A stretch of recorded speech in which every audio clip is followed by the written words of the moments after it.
September 7th, 0100. In the dim light, I was studying the navigation charts in the central station room. I was so absorbed in planning to go to sea that I shuddered when I heard the XO's voice. The submarine is ready to leave port. The team is in place. Thank you. Now close all bulkhead hatches and put on life jackets. When we cross the bay, only 2 or 3 men should remain in the hull. The watertight doors clicked, and the submariners donned their yellow life jackets. I pulled on my sheepskin jacket, followed the crew to the running bridge, and commanded in a muffled voice. Give up fore and aft. Both engines at full speed. Reverse gear. Straight to the rudder. The submarine quietly moved away from the pier and slipped into the bay from the concrete shelter stern forward. We passed the first 300 meters in the night darkness. No one noticed us leaving. Stop car. Small forward. 20 left. New course 20 to 80. I steered the boat toward the center of the channel between the two islands. For the last time, I looked at the ghostly haze of La Rochelle, which soon shared the fate of Brest and other ports besieged by the Allies. The boat was moving across the dark surface of the bay. The last of the wolves was leaving its lair. It was hard to part with the shore, from where we carried the German flag across the 7 seas. I had the feeling that all my previous campaigns, all our great sacrifices had been in vain. As the vague outlines of the shore disappeared over the horizon and the boat entered the neck of the bay, the height of the tide was at its highest. Ahead on the starboard side, the slender tower of the lighthouse on Oran Island showed us the way through the night fog. To starboard, the shadows. Destroyers, bearing 3 to 40. At this point, 6 enemy ships, barely visible in the open sea, came at us. The radar pulses, however, did not disturb us, nor were we detected by their shore artillery. When the bearing taken on the ghostly beacon on the port side showed 20 degrees, I changed course and steered the boat south. U-953 moved slowly, using the black shoreline as cover. After the lighthouse disappeared, I risked starting the diesels. As soon as they began to smoke exhaust fumes, the boat picked up speed. We were traveling 10 miles along the visible coast of the shore under the constant threat of being intercepted by the enemy. But, as I had anticipated, the enemy's patrol boats had withdrawn with the onset of dawn, so as not to run the risk of being fired upon by our shore batteries. I then steered the boat into the open sea. When the stars went out in the sky, U-953 went underwater. Now we parted from the shore of the Bay of Biscay forever. At sunset of the second day of our trip, a storm broke out. A strong wind drove a high wave that covered our schnorkel. The air supply to the boat hull was often interrupted, and a vacuum appeared in it, which led to suffocation. It literally made our heads split open. But despite the raging storm, I felt great. Under the protection of the 14-meter water column and the strong swell of the sea, it was almost impossible to pick us up. It had been a long time since I had been in such a safe environment, the trouble of using the schnorkel being offset by the reduced threat of air attack. During these hours of stealthy movement, our radio operators, with the highest vigilance, were engaged in deciphering radiograms from headquarters concerning U-953 and several other wolves still afloat. While in the central station room, I found in the stream of radiograms and the order for our new operation.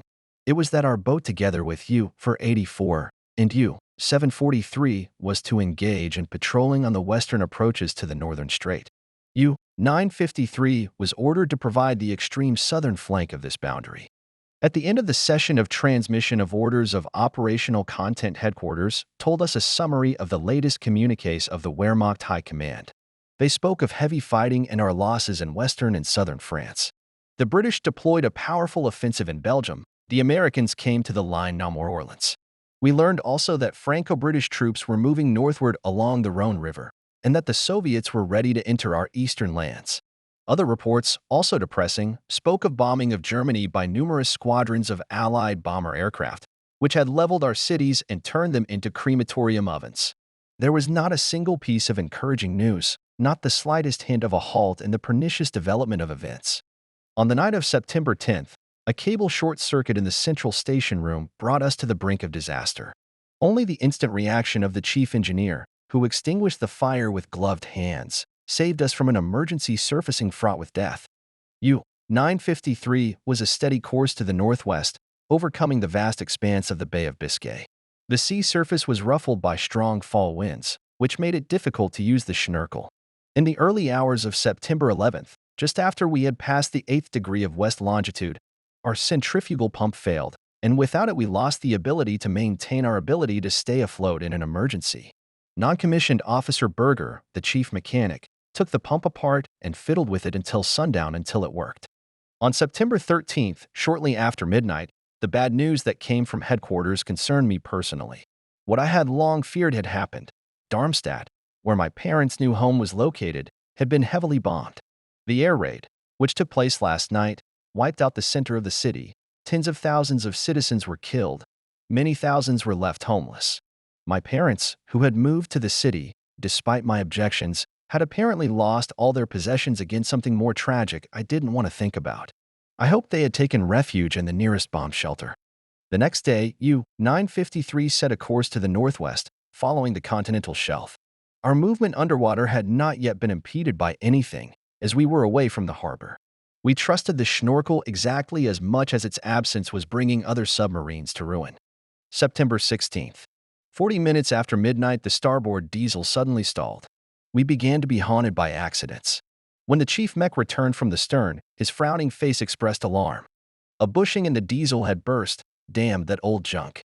A sudden gasp prevented our conversation. The float got stuck in the Schnorkel and air access to the hull stopped. The left diesel sucked out almost all the air left in it before it was shut down. The submariners were breathing convulsively with their eyes rolling out of their orbits. The chief engineer lowered the boat underwater in hopes of freeing the Schnorkel from the float. However, the maneuver had no effect. Breathing became even more difficult. The chief engineer gesticulated desperately, trying to encourage his assistants to lower the Schnorkel tube in order to clear the jam. The mechanics frantically pulled levers, pulled the pipe by grasping the cable, then lifted it with a simple jack. Agonizing minutes passed, then the pipe was freed from the jam and seawater rushed into the bottom with a sound that resembled gargling. The float popped out of the pipe with a pop and it began to suck air inside. The sudden change in pressure hit many a man's eardrums. Unable to bear the pain, the sailors slumped to the deck plates and frantically gulped air to equalize the pressure. Mishaps and breakdowns continued to haunt the boat. On the night of September 17th, attempts to keep the boat at the depth of Schnorkel in the conditions of the raging sea and the work of one diesel engine caused a lot of nervous tension. Glavma tried for hours to charge our batteries, but this was prevented by the strong swell, because of which the float was constantly stuck in the tube of the Schnorkel. Then, without any warning, the boat broke free from the control of my experienced chief engineer. From the diesel compartment came the splash of water. The boat settled sharply aft and went down at a high angle, completely out of control. With desperate determination, the chief engineer tried to stop the boat sinking at a depth of 285 meters, and after several incredible efforts it was brought back under control. The cause of the water intrusion into the diesel compartment remained a mystery.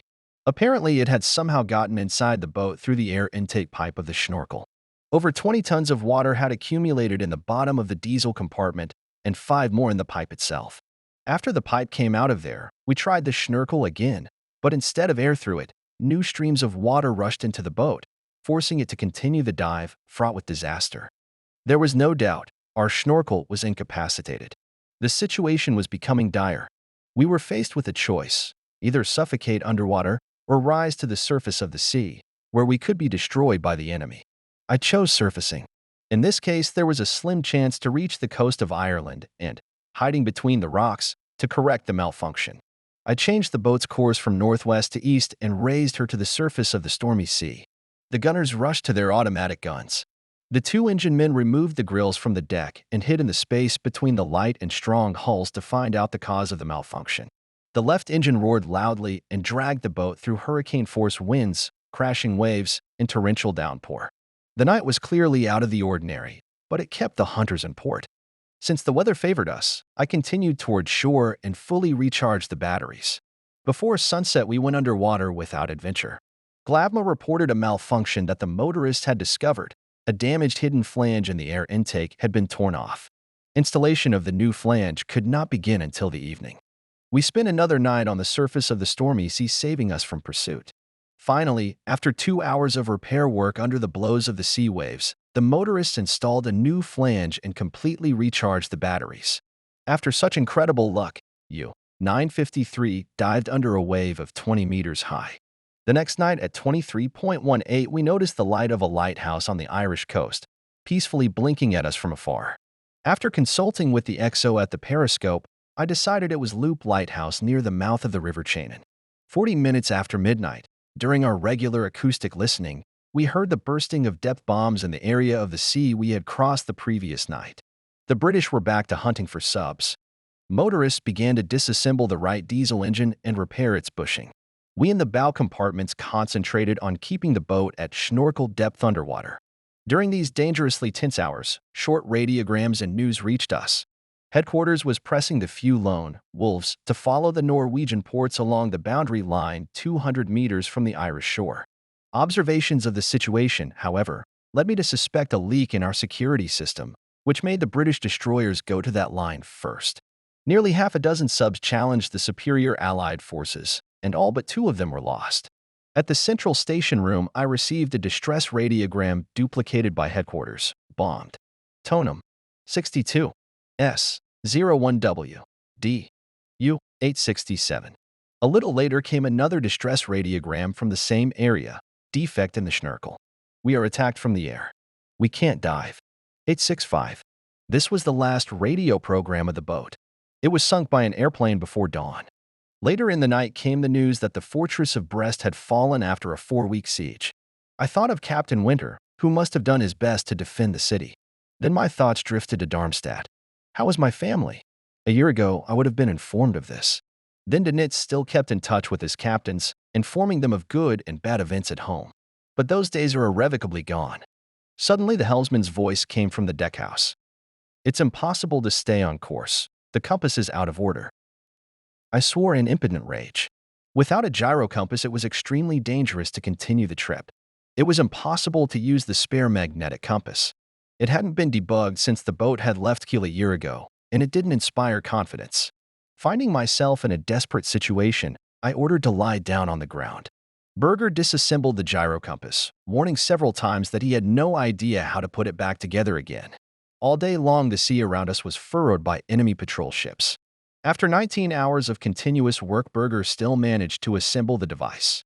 On September 20th at dawn, I took a bearing from the lighthouse in Ishbofen. Then, expecting a meeting with the enemy, ordered to disconnect the schnorkel and led the boat at periscope depth. The noise from the pulses of the Aztec and rotating propellers of invisible ships increased. However, I saw only the airplane and the rocks of Clare Island. Then it came to me that we had been deceived by a new invention of the British. They scattered in the coastal waters sound buoys, imitating the noise of propellers and the rumble of explosions. Thus the enemy hoped to lure our U-boats into the sea, where they could be Pepelingavat-watch ships and destroy. Encouraged by my discovery, I drove the boat at normal speed. The next night the sea calmed down and only false rumbles broke the silence. U-953 rounded Cape Aris and continued to Donegal Bay. At 3.08 the left diesel engine stalled. From the aft compartments came a brief message. Clutch jammed. Like a pirate, I cursed foully, jumped out of my corner, and replaced the chief engineer at the control station so he could look into the cause of the malfunction. He soon returned with unpleasant news. The clutch had to be dismantled. With 2 diesels idling, the boat continued to run on electric motors for another 3 hours, then lay on the ground in Sligo Bay. All day long the motorists, soiled with oil and fuel oil, labored with fanatical persistence under the scarcity of air. Our constant companions were the bursting of depth bombs over the western horizon and the noise of the thunderclap. An hour after midnight, both diesels were finally repaired and U-953 broke away from the ground. The heavy rumble of bomb cluster explosions followed us as we traveled along the rocky coastline. Early in the morning, the lighthouse of Arran Island opened up, glittering in the sunshine. As night fell, I took bearing from Tory Island, whose cliffs towered over the ocean like snow-white cathedrals. At night, U-953 entered the northern strait. There was noticeable rapid activity of the British along the entire 200-meter coastline. We cautiously advanced at a depth of schnorkel from lighthouse to lighthouse and by dawn reached the island of Innistrahall. At 0600 our submarine finally arrived at the hunting area. She lay in ambush on the rocky bottom of the northern strait, saving her strength for attacks. The rumble of explosions to the west continued unabated. Tommies were dropping clusters of depth charges as if they were low-value blocks of rock. The intensity of the bombardment again led me to suspect that the British had been informed of our march and were concentrating their forces here to deal with me and my partners. One late afternoon, a destroyer passed within 2 miles of us, bound for Londonderry Bay. Toward midnight, we advanced at Schnurkel depth to the east, penetrating farther and farther into the interior of the strait where convoys were forced to follow in tight quarters. We cruised in the narrow passages for 3 hours, making cautious maneuvers, listening and probing our surroundings. Then we laid low again 13 miles east of Innistrahall. Here, it seemed, was the perfect place to lay low and strike from ambush. The constant muffled murmur of explosions underwater from the west and the faint noise from the propellers of fast-moving destroyers testified to the powerful bombardment of the open sea. But none of the British captains had thought of the coastal narrows. They could have easily massacred us in the space between the shore and the nearest minefields. On the third day of the boat's patrol in the strait, 2 destroyers passed us in the direction of the Irish Sea. I left the hunters unattended, expecting big game, which we estimated would soon appear. A premature attack would only reveal our presence and discourage surface vessels from entering the strait. This and the next 2 days were characterized by increased British activity along the 200-meter line, but no convoy passed through the strait. On September 29th, after 7 days of fruitless waiting, patrolling U-953 suddenly broke off. Schnurkel turned our lives into a nightmare. Stormy wind rolled from the Atlantic to the coast of Ireland, huge waves. Glavma made a dedicated effort to keep the boat underwater, but periodically the top of the tube Schnurkel rose above the surface of 3 or 4 meters, allowing Tommy easily detect us. I saw no more sense in risking the death of the boat from enemy bombardment or collision with rocks and decided to stop our agony. "That's enough for today, Chief Engineer. Lower her underwater." "The pipe is not moving," reported the mechanic, pulling the lever of the hoist. "The cable has broken. This damn thing is going nowhere." The new breakage posed a serious problem. If the boat got a strong trim, the tube could collapse and no amount of force would bring it back into place. This would mean the end of our underwater and any other existence. It was quite obvious, to our disappointment, that the boat was incapable of hunting. And yet we continued to be lucky. The tube held in place, allowing us to use the Schnurkel. But now its massive and unreliable float of the device strongly protruded above the surface of the sea, when we were at periscope depth, and prevented a stealthy attack. The failure of the Schnurkel crowned our campaign, which consisted of incessant troubleshooting. Although the crew deserved a prize for patience, I still decided to abort the patrol in the strait. With the Schnurkel pipe sticking out ridiculously at a depth of 40 meters, U-953 set a course for her new base, the Norwegian port of Bergen.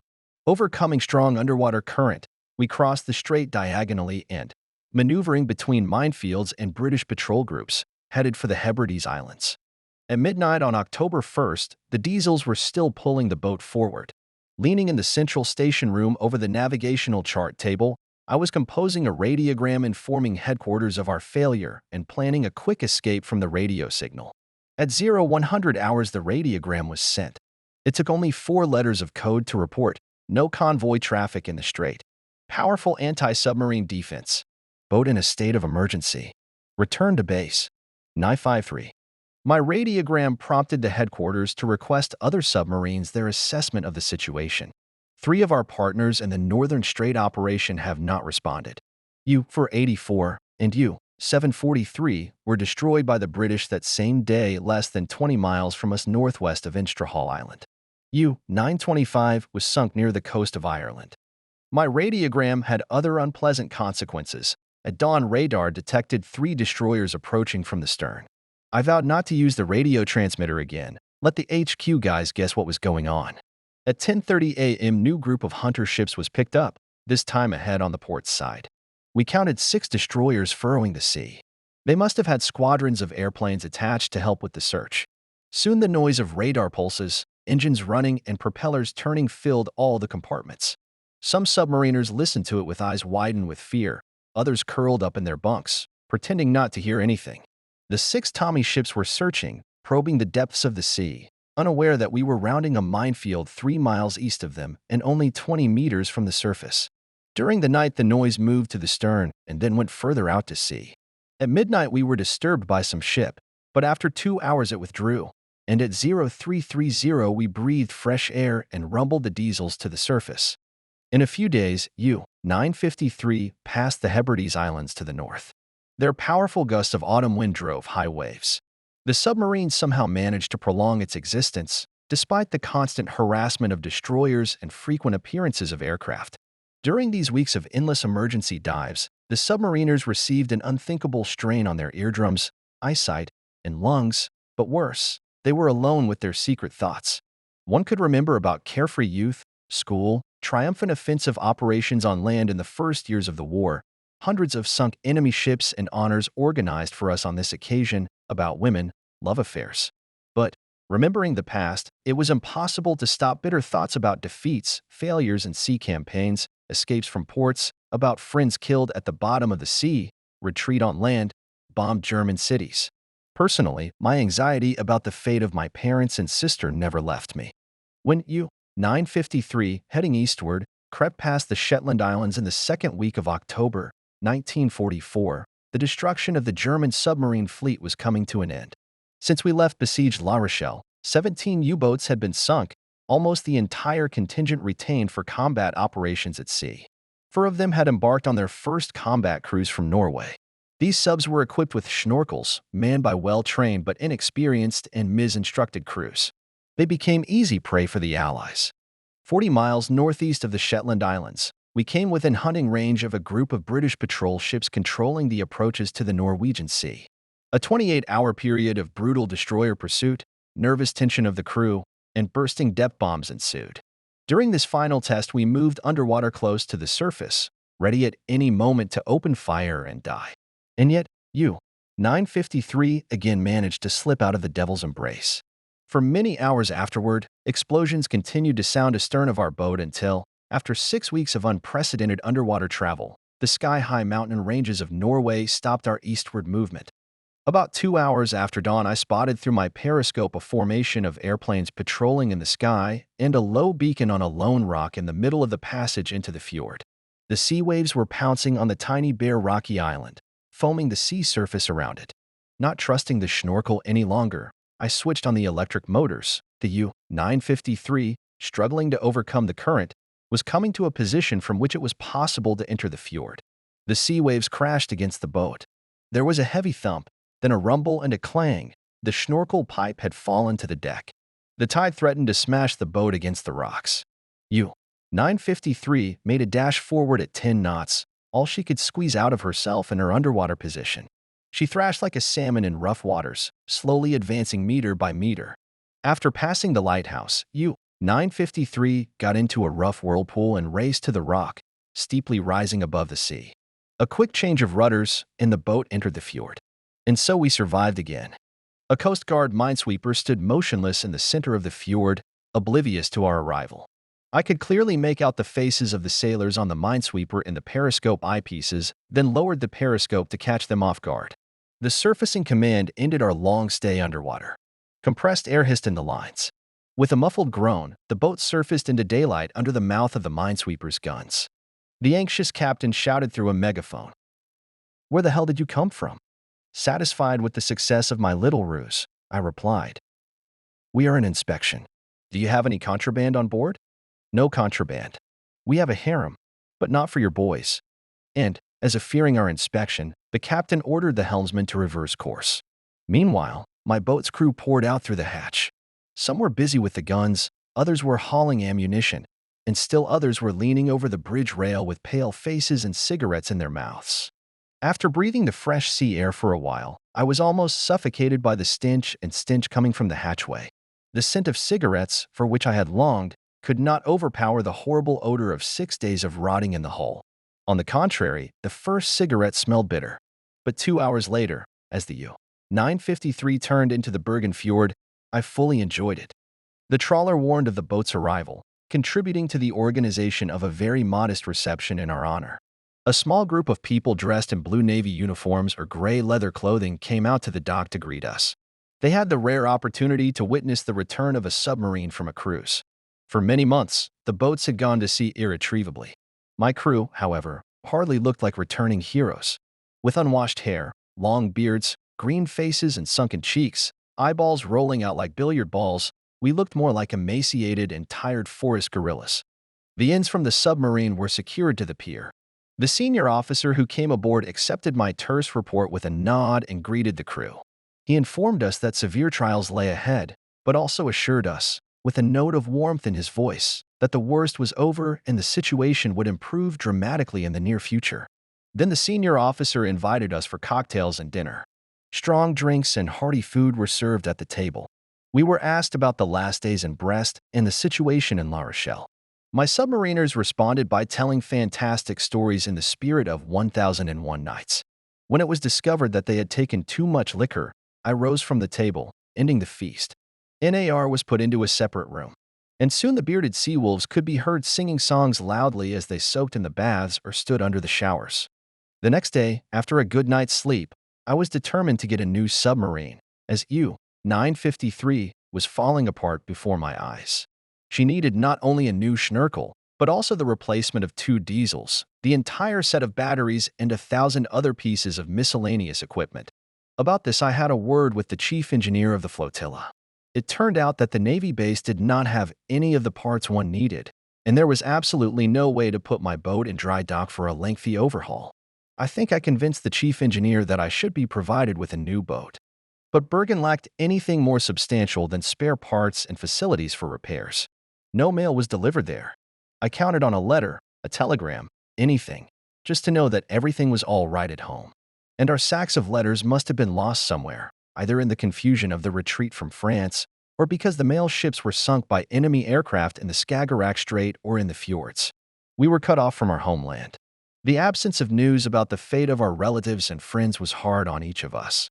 Under low, gray, layered clouds, I took the U-953 to the arsenal to unload torpedoes. There were several battered boat hulls to be cut for scrap. I expected a revival of activity by our submarines based in Norway after the ports in France had been lost. But there was a depressing silence. In vain I had hoped for the long-promised new types of subs.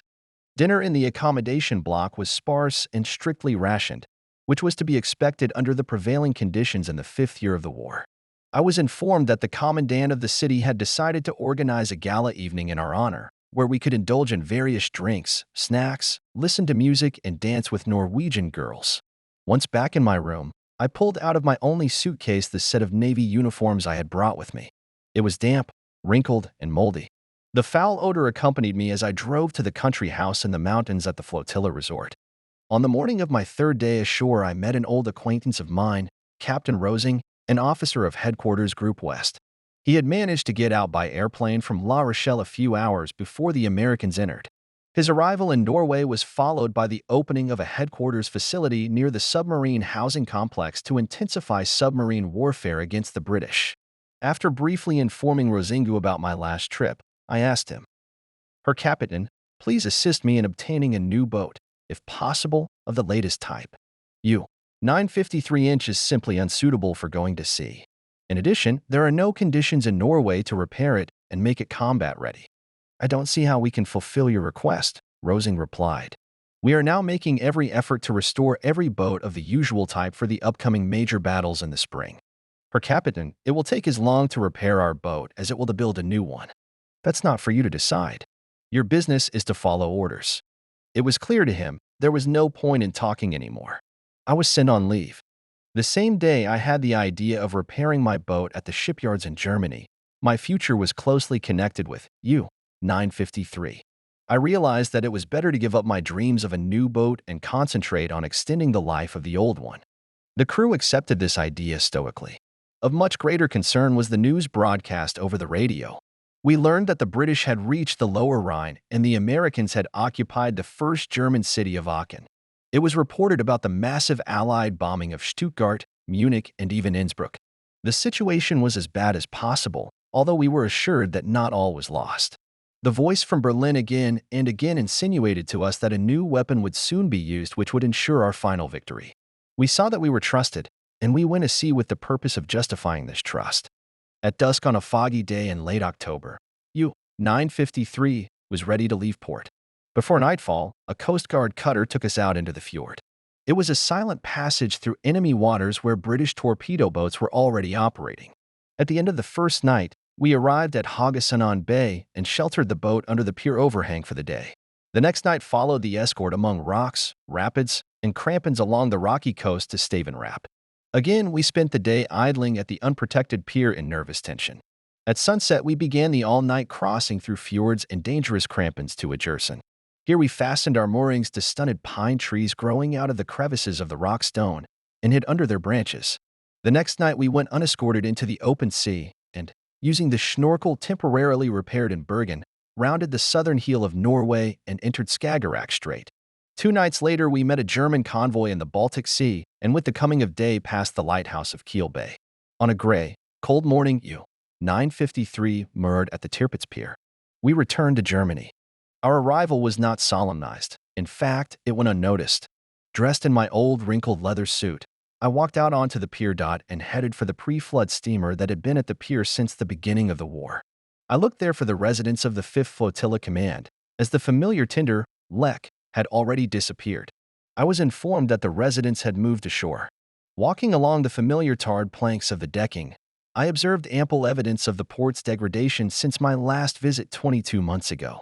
An old tender lay bombed ashore, its decks awash with oil slick and murky water.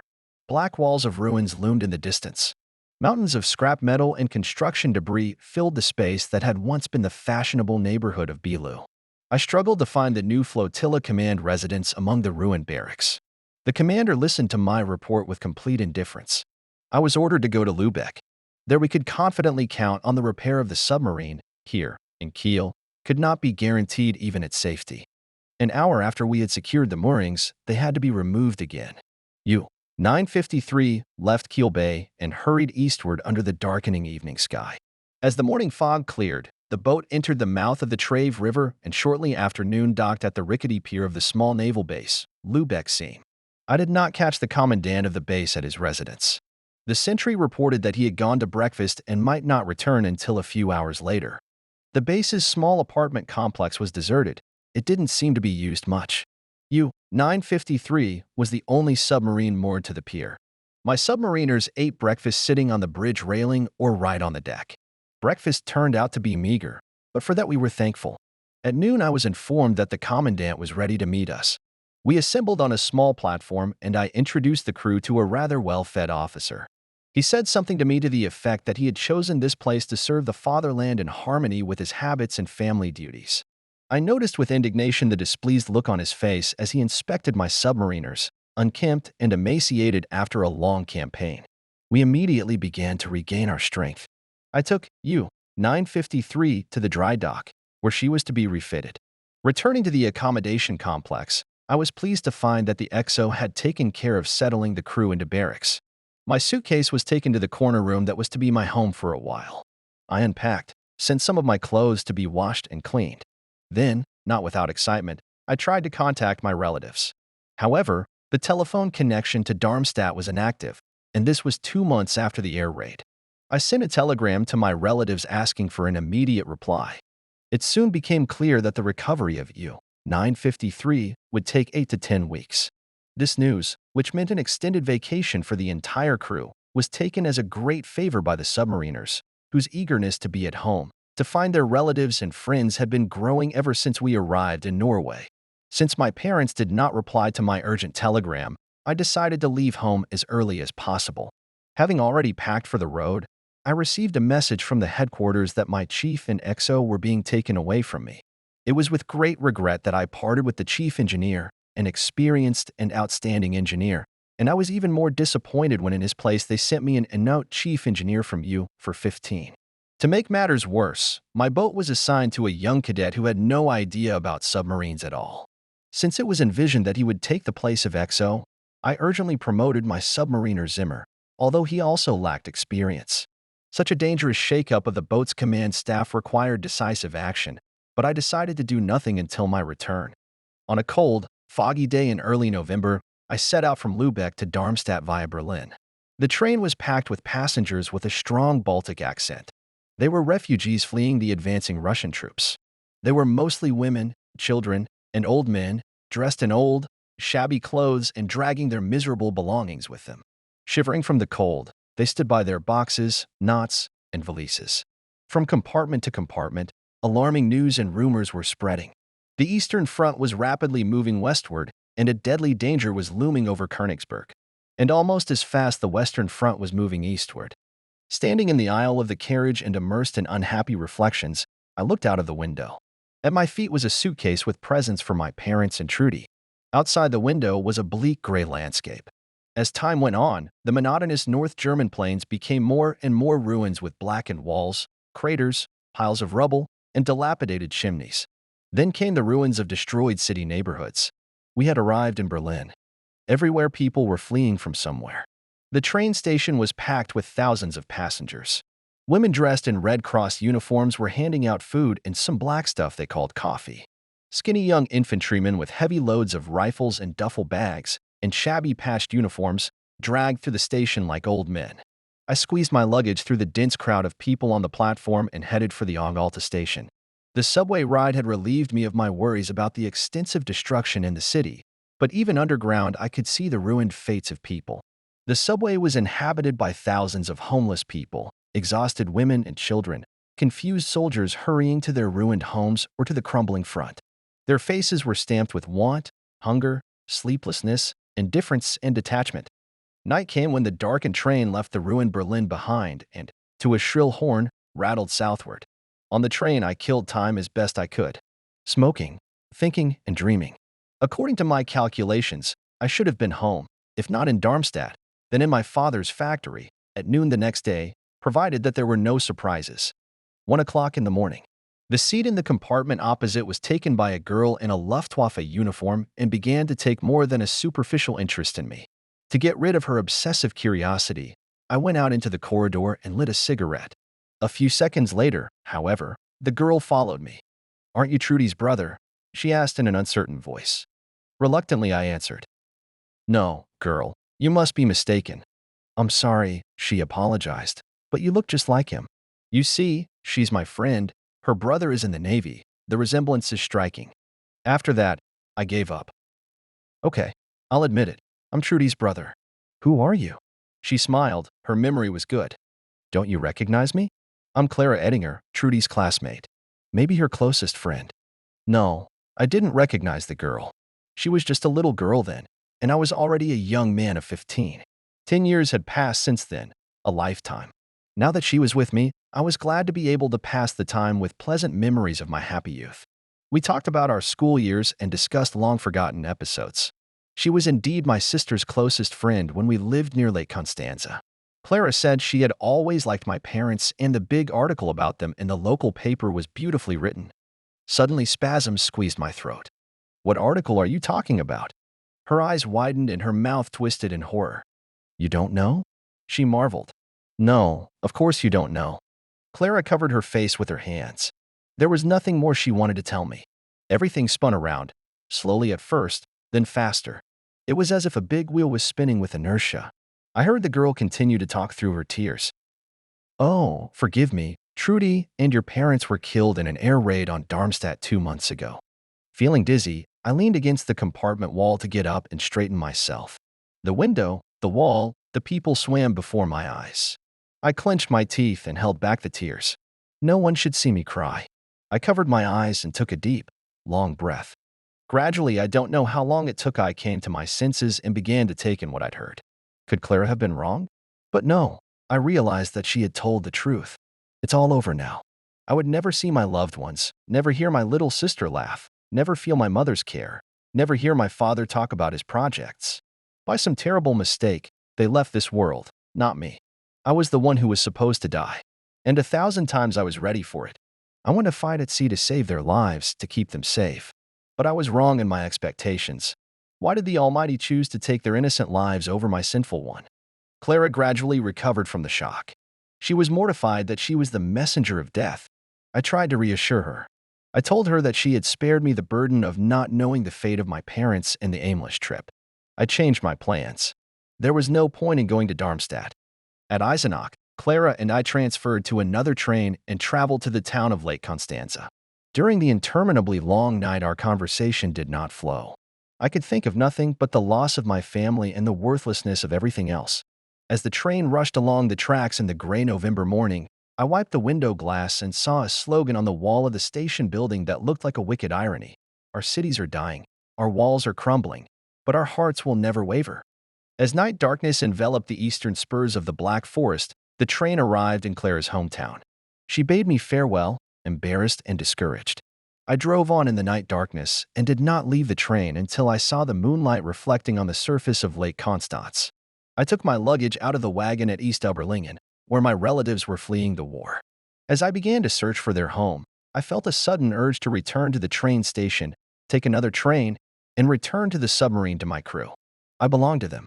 But I continued my search for my relatives, holding a heavy suitcase of gifts in my hand. I didn't know what to do with them. I didn't even have a favorite girl I could give them to. Marianne had died in the ruins of Berlin. Yvonne had disappeared even earlier. I lost Marguerite in Paris, occupied by the Americans. Marika was married to someone else. My appearance on the doorstep of my grandfather's house caused confusion. The numerous relatives, who lived more or less harmoniously under a common roof, had evidently not expected my return from the Atlantic.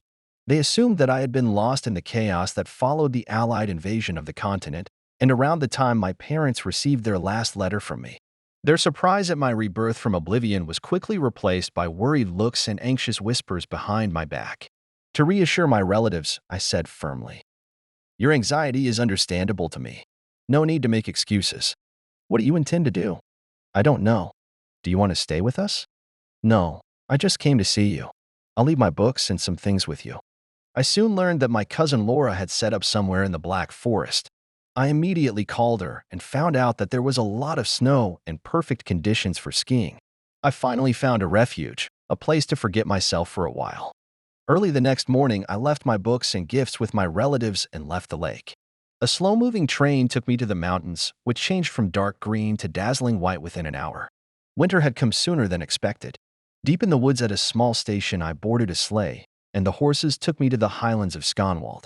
There a cousin reserved a room for me at a hotel. Laura was a passionate fan of skiing. For the next few days, we would meet her as soon as the first rays of sunlight illuminated the snow-white tops of the huge conifers, climb up and ski down into the valley. Each morning, we would repeat these ascents and descents several times, eat breakfast with the contents of the canvas bag tied to my belt, then ski across the snow-white fields, through the frozen mountain streams until sunset. Gradually, my depression loosened its grip. Laura tried to cheer me up, but she succeeded only to a degree. Every evening, we heard the echo of artillery cannonade coming from the Vosges, only 60 kilometers to the west. We could not help but hear radio broadcasts reporting our staggering losses on all fronts. The Soviets had captured Riga, Lithuania, half of Poland, and had established a bridgehead for an offensive in the Balkans. There was fierce fighting on the west bank of the Rhine, and the Americans had razed Cologne and Aachen to the ground. I listened to these reports with growing anxiety. No, I could no longer lead an idle life as our defenses on the Rhine crumbled and German cities disappeared in flames and billows of smoke. I was tightly bound to my boat and crew. It was all I had left. One cold day in November, I said goodbye to Laura and boarded a sled headed for the station. As we descended into the silent valley, I asked myself, "My God, what will happen to Germany? Where has this miracle weapon, which we have been promised so many times, gone? How would we be able to stop the Russians, the Americans, the British, the French, the whole world, without it?" I arrived at the Lübeck Seam submarine base on a cold, rainy day. Young XO Zelda, whom I left in charge of a small part of the submarine crew for the duration of my absence, reported that air raids and shortages of spare parts had slowed the repair of the U-953. He was clearly behind schedule, and we would have been lucky if the sub had put to sea on New Year's Day. However, in spite of the unpleasant news, I settled down in my room feeling as if I had found salvation from all troubles. It smelled of resinous pine needles. Through the thin walls, I could hear my submariners talking in the neighboring rooms, recognize the voices of each of them. Their presence made me happy. It gave confidence and meaning to existence. I spent the evening with my submariners and learned that many of them had also experienced their own personal tragedies while on leave. Berger found his hometown of Cleve, located very close to the front lines to the west, in ruins. His wife and only child had perished in a fire. Someone showed him their burial place. Immediately after visiting the grave, he returned to the base to his submarine. One of the motor men also found only the ruins of his house. His parents had gone missing. Upon learning of this, he too hurried back to base. Other submariners spent their vacations on trains and buses trying to find their families fleeing from town to town. Those who did meet their families had little time to communicate with them. Some never made it home at all. Their towns were already behind the front line in Silesia. For all of them, As well as for me, there was only one road left, to return to the submarine to their comrades with whom they could share their tragic fate. However, my relationship with all the crew members was not cloudless. December came with its frost and snow, with penetrating eastern winds. The long winter had begun. My mood was in line with the inclement days, marred by the presence of 3 officers in the crew. The XO, the chief engineer, and the cadet were neither experienced nor mature. They gave me more trouble than help and frustrated the crew. My submariners, professionals with a long record of service, combat experience, and awards, saw little use for the immature chief engineer and treated the young cadet with undisguised contempt. To put up with this state of affairs on a combat submarine was difficult and dangerous.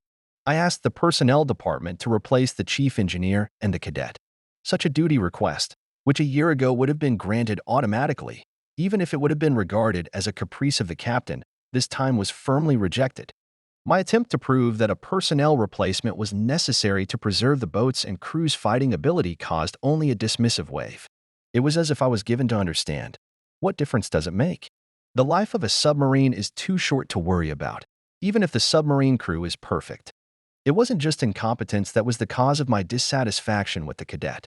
Worse still, he had been assigned by the Nazi Party to hammer official dogmas, ideals, and slogans into the submariners' heads.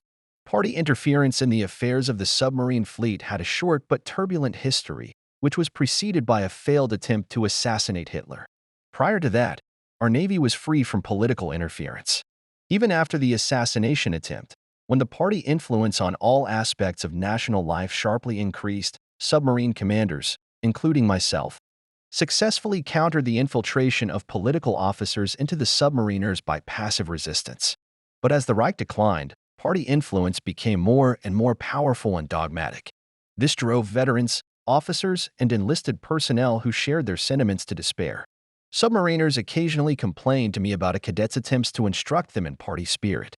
Their reaction to this was quite natural. They had proved their loyalty to duty and heroism by deeds and actions, and did not need party teachings on how to fight and die. Whether or not I could get rid of the cadet, I was determined to put an end to his annoying lectures. At a general crew meeting, I pointed out to the chief engineer, the XO, and the cadet that they had not yet acquired sufficient qualifications to fulfill their positions aboard the submarine. I warned them that they would not be able to remain long at their posts unless they strictly followed my orders concerning their preparations for a combat tour. Besides, I had so loaded the cadets with minor errands that they had no time left to make party speeches. In the second week of December, activity in the harbor dramatically increased, which indicated the preparation of our spring offensive at sea. Within 10 days, 5 conventional submarines arrived from the Baltic. Empty barracks were filled. Repair work in the dry dock intensified. But the ships that arrived in port did not bring anything new to our combat potential. They were no different from our old U-953. In short, military preparations did not promise to stop our catastrophic fall into the abyss. And then there was a glimmer of hope on the Western Front. In the early morning of December 16th, our armies launched a powerful counteroffensive in the Ardennes against Anglo-American forces. German radio stations reported major successes of the German troops, which in the first few hours advanced far into the depths of enemy territory. Finally began the long-promised major offensive. We moved westward again, and our divisions will not stop until the last Allied soldier is thrown into the sea. I listened to the victorious news with mixed feelings of hope, anxiety, and restraint. Although the breakthrough in the Ardennes had produced initial impressive results, it had occurred on a narrow enough front for our troops to penetrate deep into the south. My hopes faded and anxiety grew as the days passed and news of our successes no longer came. A week after we had been roused by fanfare and military marches, the voices assuring us of imminent victory fell silent.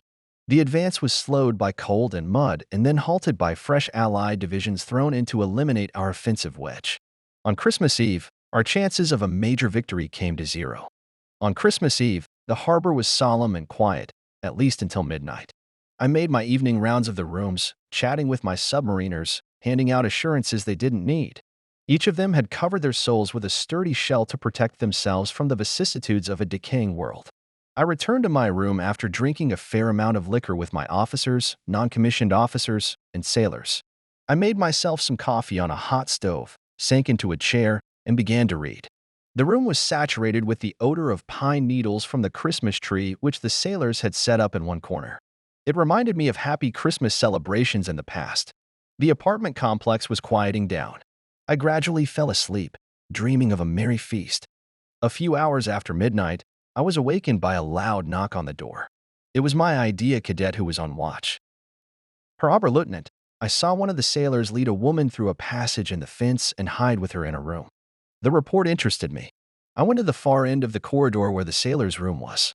Trying not to make any noise, I opened the door. The room was dark and quiet. I turned on the light, but found that the boys had taken care of it by unscrewing the bulbs. Go and get a flashlight, cadet. Yes, Herr Oberleutnant, he exclaimed, burning with impatience. I stayed at the door, listening. I heard only the quiet, measured breathing of the sleeping sailors. It was a pity that the cadet had interfered and prevented me from sleeping. At this stage of the war, did it matter where our boys made love? After all, each of us has not so much to live and love. And yet discipline must be observed. The cadet returned with a flashlight, and I directed the beam of light at the first sleeping sailor. Everything in his bed looked natural. The next sailor woke up to the light and blinked his eyelashes. The third bed was suspiciously voluminous. I lifted the edge of the blanket and the frightened face of a young blonde girl was revealed underneath. I realized how tactless I had acted and lowered the edge of the blanket, feeling guilty. Then a general light came on in the barracks, and I discovered 2 more girls. I confined my inspection to this room, expecting that the occupants of the others, hearing the commotion, would try to get rid of their partners as quickly as possible. As for the 3 caught sailors, I had to solve the old conflict between the requirements of discipline and my personal sympathy for the boys. I deferred my decision until after the holidays. On the second day after Christmas, the ground shook and a muffled murmur was heard in the distance. It was very familiar to me. There was a massive bombardment of a city, in this case Hamburg. I took my high magnification binoculars and took a position on the highway nearby, on the hill that dominated the terrain. There was not a cloud in the blue sky. The air was cold and clear. Hamburg was illuminated by the white winter sun. From my seat, I could see the glare of the sun on the wings and fuselages of the flying fortresses that came from the sea. They smoothly descended from the sky and dive on the city. Plane after plane floated out of the distant haze. In the gaps between hundreds of bombers and countless fighter escorts bounced gray and black lumps from the bursts of anti-aircraft shells. I saw through the eyepieces of binoculars how bombs were falling on Hamburg, how red and yellow balls flashed against the blue silk of the sky, how burning airplanes exploded and tumbled in the air, how our Messerschmitts, like hawks, threw themselves at the bombers, filling the airspace with the wreckage of enemy flying machines. Beneath my feet at a distance of many kilometers from the battle, the ground trembled. Thousands of innocent citizens of Hamburg who had prayed for Christmas were burned alive and reduced to ashes. My relatives must have perished in the same way. What a vile, ridiculous war in which healthy men and the most advanced machinery are used to destroy helpless and harmless people. I persuaded myself that I was engaged in another war where some sink other ships with arms and ammunition before the latter were used for murder and destruction. But whichever way the war is fought, its horrific consequences are beyond imagination. Death on a gigantic scale became so mundane that life itself seemed irrelevant, superfluous, and the ordinary pleasures of life something abnormal, strange, and ridiculous. Even the love of a decent woman was perceived as a hindrance to the daily nightmare of survival. My bitterness at the tragic course of the war, at the stupidity and incompetence of the headquarters, which doomed us to senseless sacrifices, became unbearable in early January. After trying to expedite repairs to our boat between Christmas and New Year's Day, I was summoned, without any explanation, to Admiral de Nitz at the residence of his headquarters, located in the vicinity of Berlin. This was strange, as Leo had become more and more distant from his captains. During the years of triumph and victories, he regularly visited submarine commanders and their crews in ports. Later, he discontinued his visits and instead summoned commanders to meetings in the execrable atmosphere of headquarters in Paris. After the Allied capture of Paris and the loss of most of our ships, Lev stopped inviting captains. In Berlin, I took a room at the Hotel Fürstendorf, showered and shaved, put on a fresh white shirt and a new tie. Then I took a waiting minibus to the highway to the eastern suburbs of the capital, Bernau. Driving along a deserted highway through a pine grove, I arrived at a complex of headquarters buildings, carefully guarded and exotically named Coral. After an ID check by a sentry, I was escorted inside the mighty naval department. A maze of corridors clean to a shine, A legion of officers in immaculate white uniforms made the building look like a hospital. Only the smells of ether and antiseptic were absent. I immediately felt out of place. I was drawn back to my sweaty, grimy crew. I was informed that the admiral had not yet arrived and was invited to breakfast. In the dining room, the decorated tables, fine tablecloths, select china, ornate silverware, and rows of waiters in whitetails gave me the impression of some unnecessary parade. I thought that most of these people could have been put to better use during the war years. If they had entertained themselves less and endeavored to supply us with the means of fighting battles, Germany would have retained many of those 203 U-boat crews that had been sunk the previous year. Perhaps we would then have had the submarine armada of 682 operational units that has been sent to the bottom since the war began. When the elegant staffers left the mess hall, I was left with 5 officers whose blue uniforms contrasted sharply with the whiteness of the uniforms of the permanent occupants of this building. Their lack of decorations characterized them as newcomers who had not yet smelled gunpowder. From our conversation, I learned that they were commanders of a new batch of submarines, which by the time of staffing had already become obsolete. These guys were ready to go to sea, but they were delayed by a call from the admiral. Looking at them, I saw dead men in front of me. In the absence of combat experience, they had no chance of survival, even if they were not lacking in intelligence, ability, and good training. In the face of the enemy's vast and varied anti-submarine defense system, they would inevitably be lost. I suspected that they had not even been briefed as to what awaited them.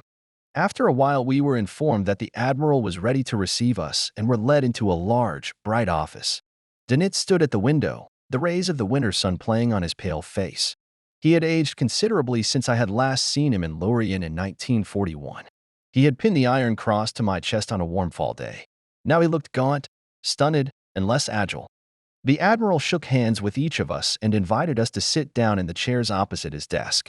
He strode in front of us and began to speak, trying to be confident and decisive. He spoke of the need for self-sacrifice and of the great change for the better in submarine warfare that was about to take place. The purpose of our forthcoming campaign, he said, was to tie up Allied naval forces in their own waters and to prevent enemy operations close to the coast of territories controlled by our forces. We were to be those valiant warriors who would fight selflessly until new types of boats changed the course of the war in our favor. When we returned from the campaign, we would get the first of these boats.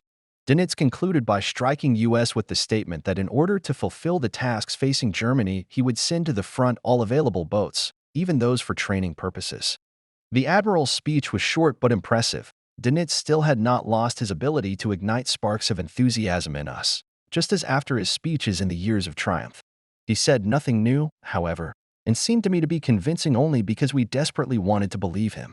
My view of Dönitz was that his tactics, which had once secured our victories, were now causing the senseless deaths of thousands of submariners along with their obsolete submarines. His last order could only be seen as a desperate attempt to delay the inevitable defeat. And yet I wished with all my heart that I had been wrong. After a 2-day absence, I returned to the base. The next morning at breakfast, the XO reported that the repairs to the U-953 had been completed and the boat had been towed to the pier the day before. Then, in great excitement, he informed me that 2 boats of the newest type had arrived in port and were moored alongside ours before dusk. I broke off breakfast, changed into my leather suit, and went down to the pier. At its foot stood the U-953, freshly painted, her deck scrubbed, her guns with grease still on them. My submariners gathered on the aft deck for roll call. Each of them had one eye on me and the other on the monstrous new subs that stood on either side of ours.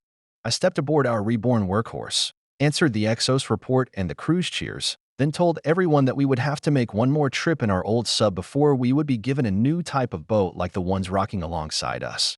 I promised this in the hope that Dönitz would keep his promise.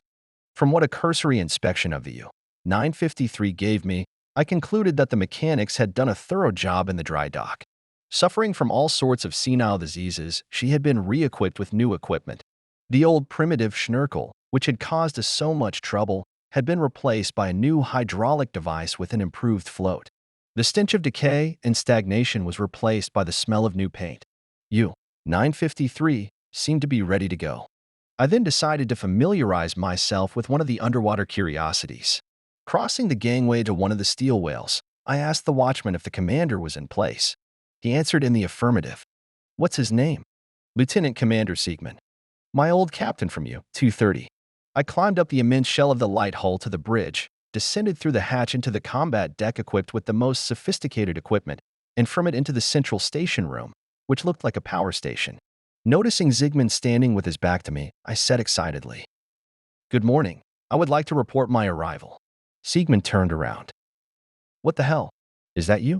What brings you to this lousy port?" "I came from Norway on an old wreck to make a new one." "Do you still sail on one of those old coffins?" he asked with surprise. "Alas, I don't have your connections. Congratulations on your new submarine." "Thank you. Come on, I'll show her to you."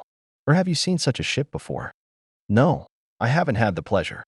As we walked to the forward bays, Siegmund said he had replaced the U-230 with a new sub last spring.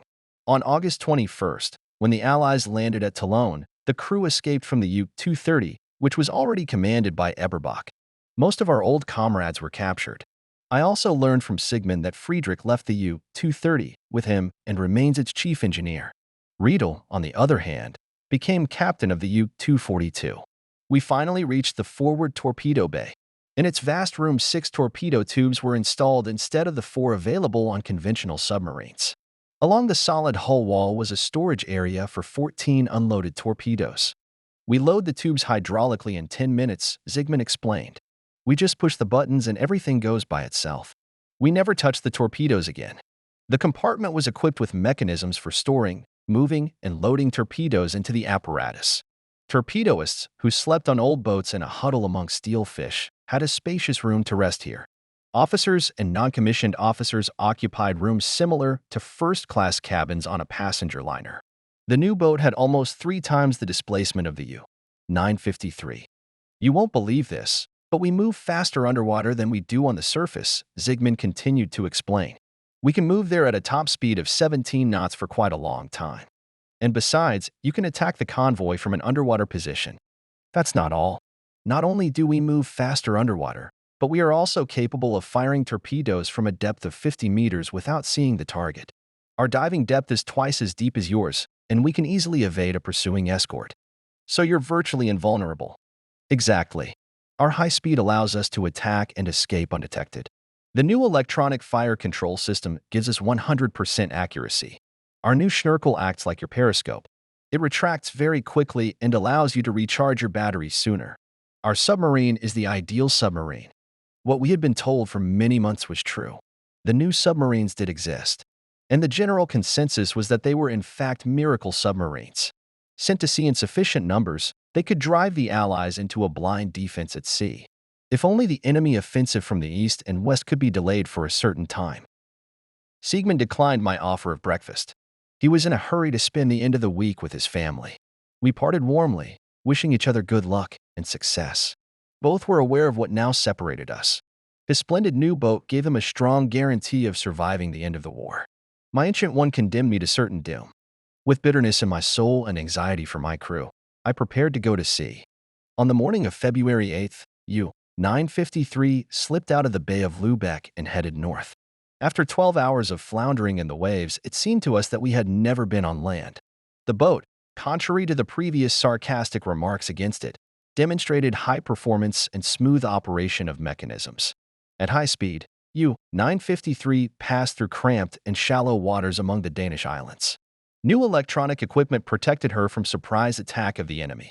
A new sensitive radar, compact and easily operated, was constantly rotating, monitoring the situation in the sky and at sea. Before the second day of the campaign, our boat entered Skagerrak Strait.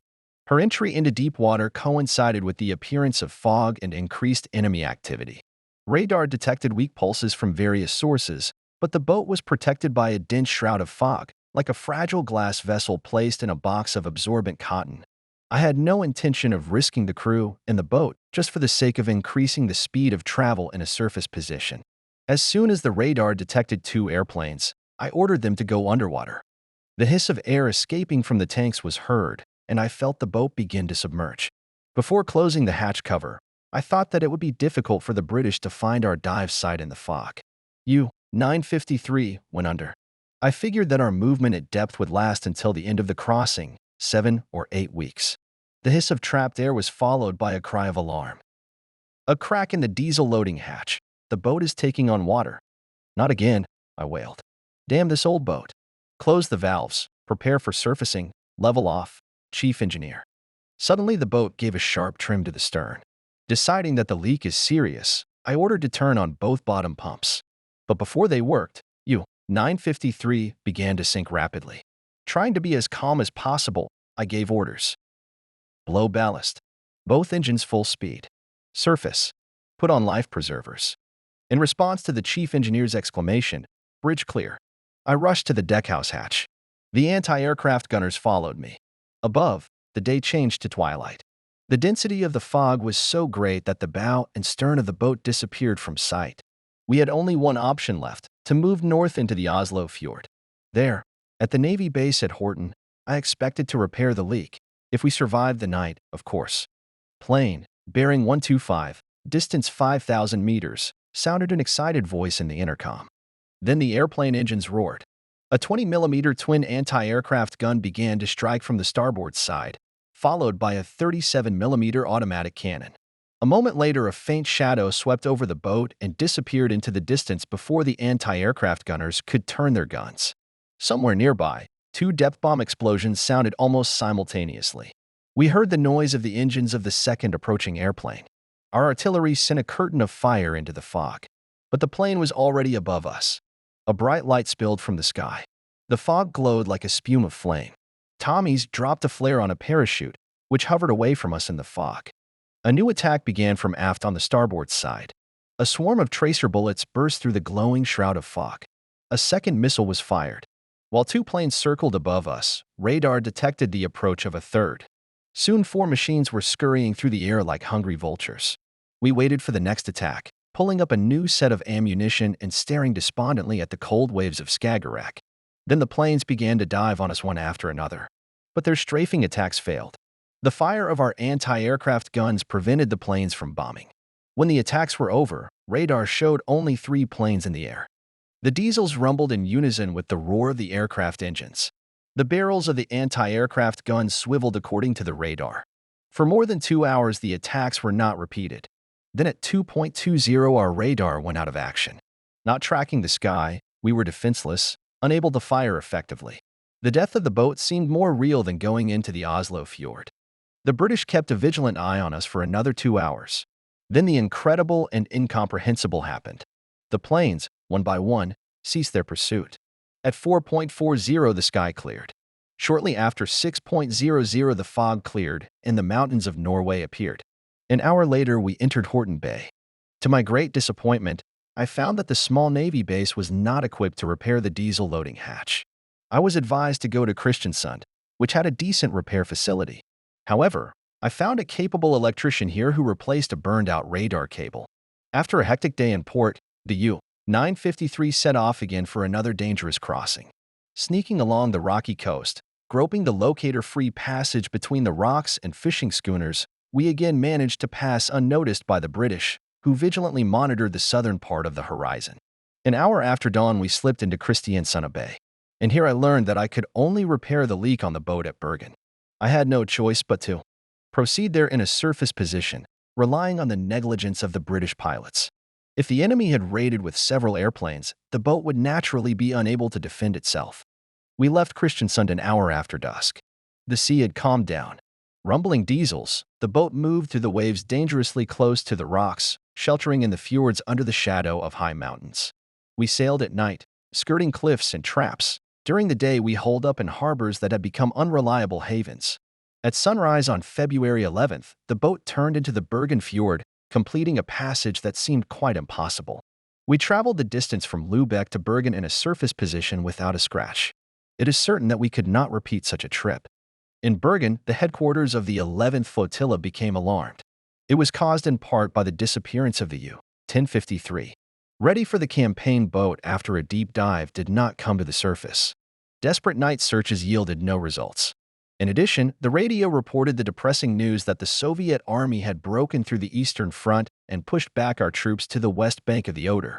It seemed incredible, but the Russians managed to create a bridgehead for an offensive near Vritzen, just 60 kilometers east of Berlin and 40 kilometers from the residence of the headquarters of Donetsk. Obviously, the truth is stronger than hope and desire. It is completely impartial. I realized that the threat to the very existence of Germany is far greater than we are able to allow. Nevertheless, I acted as if the war would go on forever. With grim determination, I concentrated on repairing the boat I had planned and preparing it for the mission. In the middle of that anxious day, I took the boat to the dry dock where the loading hatch was to be riveted and welded shut. U-953 had all the necessary equipment on board to do without it. I decided that I would not use that hatch again while I was running the boat. I tried to leave the dock early, as I had one last opportunity to get a good night's sleep in a decent bed before going underwater for a few weeks. In the middle of the next day, I took the U-953 out of the dry dock, making sure that the welded seam could withstand the most ferocious depth bomb attacks. To test the submarine's strength once again, I chose the path that proved fatal for U-1053. The sinking of U-953 was watched by the same minesweeper that was present at the tragic sinking of our predecessor. Having brought the submarine into deep water, I took shelter with the crew in the strong hull and ordered the chief engineer to dive slowly and carefully. We tried to hear the slightest creak of a bolt or crack of a welded seam, but not a sound was heard. U-953 passed the test with honor. She proved her strength, behaved impeccably, willingly followed all our commands. Late in the evening of February 17th, we finally left Bergen. Soon night fell over the fjord. Huge rocks closed around the boat as if they wanted to swallow us. The wind drove heavy clouds from west to east, which at times covered the moon and helped us to hide from the enemy. 2 hours later, we reached the northern exit of Bergen Fjord, where quaint cliffs flooded with pale light against the foaming sea waves. Radar pulses over the forward compartments, shouted the operator into the intercom. I realized we couldn't stay on the surface for long, but it took time to guide the sub between the rocks and currents. As soon as she left the calm, silvery waters of the fjord into the rough waves of the Norwegian Sea, I called the chief engineer to the hatch. "Listen carefully, Zelda," I addressed him as if to an unintelligent child. "When I declare an alarm, you must lower the boat underwater extremely carefully. No jerks, no excessive roll, and no more than 30 meters, understand?" "Roger that, Commander." "Target on course 25 to 100, 0 bearing," shouted the sailor. That was the end of our movement on the surface of the sea. The bell rang shrilly, and air rushed out of the Badland STA tank with a whoosh. Before descending into the gunwale, I noticed that the bow of the boat was sinking under the water too fast and shouted, "Glavma, don't lower the boat below 35 meters. Be careful." Slamming the hatch cover, I felt that the boat was sinking with increasing trim. "Damn it. Level the boat. Raise the bow." The bow was sinking on underwater rocks that could shatter the hull. A few seconds later, I was thrown out of the deckhouse onto the deck plates by a powerful jolt. Then the boat bucked like a bucking horse and leapt upward. I took over the controls. A few sharp maneuvers with the horizontal rudders, a quick adjustment, and the boat calmed down. Dazed and angry, I turned to the chief engineer again. "Tell me for God's sake, what are you doing?" "There was a malfunction trimmer, Commander," mumbled Zelda guiltily. "Nonsense. You installed the trimmer only a few hours ago. Maybe it was the powerful frontal wave." "Okay, Zelda, no more surprises. We'll have to train you for diving when we get back to port, if we get back." I grabbed a microphone from the top shelf and commanded, "Listen in the forward torpedo room. Check the torpedo tubes for all covers and assemblies. All outboard valves. Report results immediately." After a few minutes of tense waiting came the answers. The XO reported that everything was in order in the forward compartment. Despite the powerful jolt, we escaped damage. For some time, U-953 went calmly at the set depth on a course to the northwest into the Atlantic. However, soon the chief engineer again demonstrated his inexperience and, worse, incompetence. Unable to keep the boat running at schnurkel depth, he constantly extended the trumpet to the vigilant Tommies and finally dropped it on the deck. Several times the chief engineer closed the schnurkel pipe with a float, which made the whole crew suffer. Because of suffocation, submariners twitched and vomited. At the same time, mind-boggling pirouettes of the boat threw them from side to side. Glavma made our existence unbearable. We had to take over his functions again and teach him the basics of operating the schnorkel. We continued our restless movement, although the march itself seemed futile. By this time, the Allies had concentrated their naval forces, previously scattered over a large expanse of ocean. In the vicinity of the British Isles, large groups of destroyers patrolled near Shetland and the Faroe Islands in order to intercept lone wolves. About the raids of which the British Admiralty in advance informed sympathetic agents sympathetic to them. None of the preparations for our spring offensive at sea remained a secret to the enemy. In the first days of February, 6 of our submarines were sunk, making their first trip. One after another, they fell into the enemy's traps. These boats were too slow and clumsy to compete with the high-class teams of the enemy, hunting from the sea and from the air. The command staff of most of the boats had no combat experience and did not know the techniques of escape from the hunters. Surrounding Britain's seas turned into a kind of pool, in which the British exercised in the art of destroying our helpless submarines. And if hundreds of planes, patrol boats, and hunters could not sink all our U-boats, their work was completed by minefields stretching for several hundred miles. This was the situation when U-953 approached the front line of enemy defenses. Submariners, despite weakened eardrums and poor eyesight, did not lose heart and did not lose their sense of humor.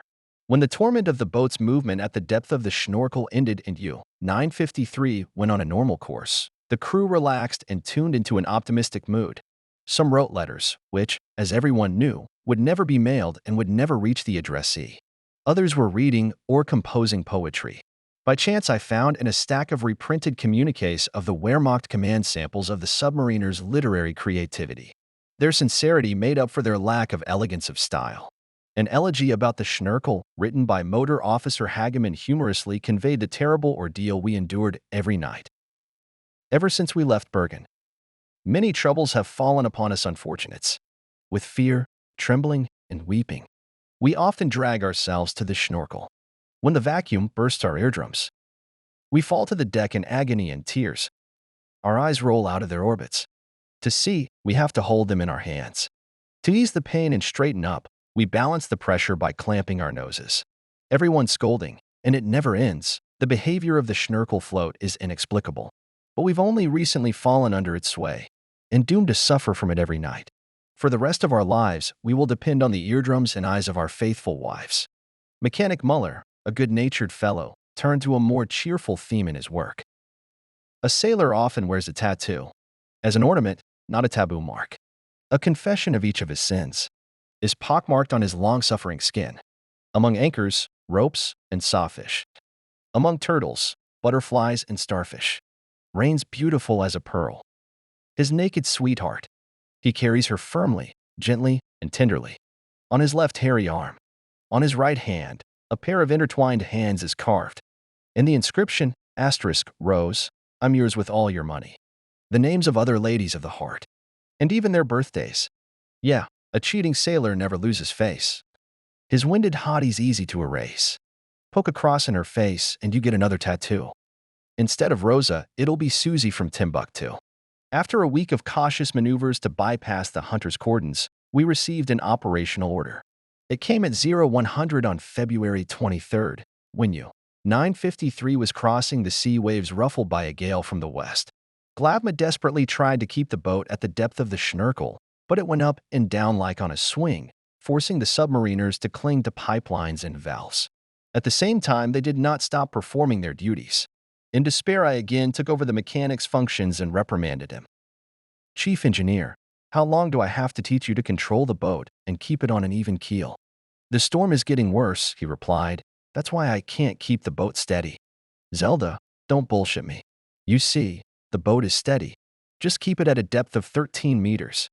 A few minutes after Zelda took his seat, the boat lost stability again. The submariners frantically gulped air with open mouths and slid on the deck plates like ice. In despair, they gaped and silently begged me to spare them from this senseless torture. Then the submarine jerked sharply and exposed her superstructure above the surface, which became a convenient target. The vultures immediately discovered us. "Radar pulses, Volume 3, shouted the operator. Suppressing the urge to open the hatch and send gunners to the bridge, I commanded. "Both diesels, full speed. Open all air valves. Get the crew into the forward compartment, including you, Chief Engineer." The diesels rumbled powerfully, the submarine rocked desperately. For a few seconds, which seemed like an eternity, sleep remained on the surface defenseless, then went underwater slowly and steadily. When there was a trim of 40 degrees on the bow, discouraged submariners began to make their way to their places in the aft compartments, slowly moving and pushing each other. The work of the diesels was taken over by electric motors. Schnorr XL and the periscope were pulled inward, and the boat tore sharply downward. At a depth of 80 meters, I managed to level her. Only then did we realize that there had been no bombardment. After 20 minutes, when U-953 was already going normally westward, I solved the problem with the chief engineer once and for all. It was obvious that Zelda was hopeless, and no one would forgive my decision to give him another opportunity to kill 54 submariners. I demanded that the chief engineer leave the central station, and the rest of the trip was as a guest in the officer's wardroom. I spent the rest of the night at the central station. When the pulses of the Aztec drummed on the hull of the boat, and the propellers of the Sea Hunter searching overhead rumbled, I ordered to shut down the engines, lower the schnorkel, and prepare for bombardment. On the table lay a radiogram from headquarters, received shortly after midnight. No one had touched it since. I held the sheet of text up to the small lamp and read, 953. Conduct operations in Plymouth Bay, beginning at Cape Lizard. Proceed along a 200-meter line from the coast. Information on new minefields will be relayed at a later date. The order surprised me for two reasons. Last October, HQ had stopped submarine operations in the English Channel because our losses there far outnumbered our successes. Why did they decide to send us again to an area that had become a graveyard of German U-boats? And why this insistence on following along the 200-meter line? Headquarters was well aware of the establishment of effective anti-submarine defenses here. Our losses were a sad testament to that. In order not to commit suicide, I decided to ignore the last part of the order and led the boat on the established course. U-953 had already covered a considerable distance. I steered the boat along the western edge of the vast minefields south of the Hebrides, dodged a large flotilla of destroyers near the North Channel, then slipped into the calm coastal waters of Western Ireland, passing familiar lighthouses. During this phase of our stealthy movement, attempts by headquarters to intensify submarine warfare in the Channel resulted in further losses. U-480 was sunk off Cape Land's End. U-927 was attacked by an airplane and sent to the bottom off the Eddystone Cliffs. This was the 13th boat lost in February. During the 17 days of snorkeling, I rotated through a strict duty schedule with Chief Mechanic Berger. Finally, U-953 rounded the southern tip of Ireland at the lighthouse on Fastnet Rock and entered the English Channel. During these days, we studied the communiques of the Wehrmacht High Command, desperately trying to find even a faint ray of hope. Alas, in vain. The tragedy of the situation intensified as our fronts collapsed, holding back the Allied advance. On March 5th, American troops entered Cologne. 2 days later, they forced the Rhine at Remagen, and soon both banks of the river from Holland to Koblenz were under Allied control.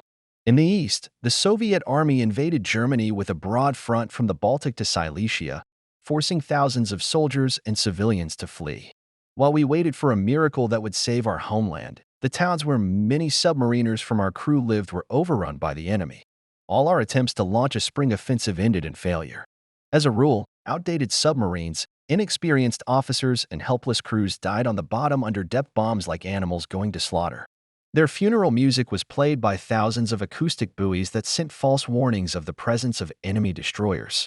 This devilish concert accompanied us every day, and in the depths of the sea the echoes of the explosions that destroyed U-683 were still spreading as we cautiously approached Cape Lizard in southwest England on a clear sunny morning. The noise of the rumbles followed us to the outer roadstead of Falmouth Bay, where I noticed 3 destroyers patrolling. The ship zigzagged until noon, but we were protected like a shield by the high density of the water. The strong current dragging the boat into the bay also helped hide our presence. For several days we cruised in the coastal currents, trying to find suitable targets. At times the surface of the sea was only 5 meters from the boat's bridge rail, and the bottom was only 2 meters from the keel. We sneaked back and forth between Eddystone Rocks and Plymouth Bay, waiting for our chance. Above us, surface ships scoured the sea, airplanes scouted, and acoustic buoys rumbled. There was no way to surface to ventilate the compartments and recharge the batteries. On March 19th, we almost shared the fate of our dead friends. U-953 was lying on the ground, waiting for the end of the tide, when the faint noises of the rotating propellers increased. Before we could get off the ground, 3 destroyers came alongside our boat, lurking at a depth of only 38 meters. A series of explosions of warheads forced the boat to make 6 quick convulsive jumps, and frightened not so much the explosions themselves as the rumble that followed them. At first it seemed as if an iron chain or net had been dragged across the hull, followed by a rumble as if a huge load of cobblestones had been dropped on the boat. None of us had ever heard such a noise before, and it was a terrible, agonizing experience. What did the grinding and rumbling mean? Perhaps some new invention intended to wear us out of patience. However, I came to the conclusion, and as it turned out later, correct, that the British were using a new radar tool similar to the Aztec. Before the thunderous roars of the first series of explosions had subsided, the Tommies began a second bombardment. It tore apart the ocean, shook the bottom, pounded the boat with powerful blows, almost bursting our eardrums and splitting the hull. However, U-953 held firm. Impulses Aztec continuously beat on the hull of the boat, but the third bombardment has already rumbled away from us. Apparently, the destroyers had come upon us by accident. Their search aids failed to show any definite outline of the boat's hull. Soon the tide carried the sea hunters out to sea. Their blind bombardment we heard for another 3 hours. March 20th. U-953 was cruising off the coast at periscope depth. At 0920 hours, I spotted a few mast tops on the east side. The acoustic instruments gave no signals. 10 minutes later, the tops of the masts lengthened and the billows of smoke of 7 transports and 4 destroyers were clearly visible on the silvery surface of the sea. I was mesmerized by the sight, delighted at the opportunity to send a few black monsters to the bottom. I quickly gave the command. All in position, medium forward. The weeks and months of waiting for the opportunity to punish the enemy were about to be rewarded. I steered the boat in the direction of the small convoy and calculated my chances. 2 escorts went ahead of the bulky transports, and 2 others guarded it from behind. The right flank of the convoy was open to attack. Berger, on duty in the center post room, handled the boat like an experienced sailor. I was pleased with my choice of a new chief engineer. While U-953 was in an ambush, the convoy did not make any maneuvers. In order to avoid danger, he moved toward Cape Lizard or Falmouth Bay with incredible levity. Seized with the excitement of a hunter expecting easy prey, I commanded. 10 degrees to the right. All right, that's the course. I quickly looked at the horizon. There were several airplanes in the sky. Hinnock was calculating the course, and the senior sailor was adjusting the counting device. Open the flaps of the torpedo tubes. Prepare to fire on targets. The new range is 2,000 meters. Both engines at full speed. U-953 was running at high speed, invisible to the transports and GSD carrot via immediately attack. Then came the message that thwarted the attack. The flaps of the torpedo tubes are not opening fully. I muttered a series of curses through my teeth. Make another attempt. You must open them. Seconds passed. The boat was racing forward. The flaps can't be opened. The lever gear is bent, shouted the XO into the intercom. Try one last time, they must be open, I insisted. They're not moving at all, replied the XO, coming up to the deckhouse with a dejected look. Didn't you check the flaps when we hit the rock? I did, and they opened properly then. In anger and despair, now knowing for sure that the XO had not checked the flaps, I put the boat on the ground. Then I rushed to the forward compartment, hoping to make it right. Several sailors were still trying to turn the levers, but the flaps and covers remained in the half-open position. The accident had not only deprived us of hope of a successful attack, but also made it pointless to continue patrolling. In fact, we had never before encountered a worse situation. With the outer flaps of the torpedo tubes half opened, the inner ones remained the only barrier to seawater entering the boat. However, they were too fragile to withstand the shock waves from the explosions of the depth bombs. I remembered the case of the air raid on Brest, when a single aerial bomb that exploded at a distance of 50 meters from our submarine broke the inner flap, although the outer one was tightly closed. I felt a chill run down my back. The bombardment we had experienced the day before would have easily blown the flaps off and caused the boat to sink within seconds. Grievous that I had taken the XO's earlier assurances of the boat's perfect condition on faith, that I had not personally checked the condition of the lever mechanism while still at the dock. I now faced the dubious prospect of a safe return to Norway. With grim determination, I prepared to sail through the deadly coastal waters of England and Ireland with only one serviceable torpedo apparatus. When the tide began to ebb, I took the boat off the ground and steered westward. The specter of death hovered before our eyes as the depth bombs exploded off the starboard bow near Cape Lizard. They destroyed the U-327. That day proved fatal for the other 2 subs as well. In the North Channel was sunk U-1003, and near the Hebrides Islands, U-905. The battle continued with one-sided losses for us. The enemy methodically destroyed our subs, one a day. The sudden bombardments that met our newcomers in the North Channel near Cape Land's End and Lizard seemed to me a clear indication that the British had been informed of our operations in advance. Just during these weeks of our terrible self-destruction, I lost one of my closest friends and fellow students. Riedel, who commanded the U-242, died somewhere off the coast of England during his first combat tour as a submarine commander. She sank without giving a distress signal. No one knows exactly where his steel coffin went down. We passed the North Channel, skirted the Hebrides Islands, and cautiously proceeded onward through calm seas at snorkel depth. On the way, we snuck through cordons of destroyers, especially numerous off the Shetland Islands. Then overcame the last line of anti-submarine defense of the British in the Norwegian Sea. When U-953 approached the Scandinavian mountain peaks, the Allies stopped hunting for us. U-953 entered the Bergen Fjord in a submerged position, without signaling her arrival to the escort. We surfaced, full of despair, showing nothing as trophies after our long and harrowing trek, nothing but our lives. As U-953, aged and rusty, secured her moorings on the pier, heavy gray clouds covered the sky. We arrived in port at 4:10 p.m. on April 7, 1945. No one was waiting or greeting us. As soon as the boat crew reached the apartment complex, it began to drizzle.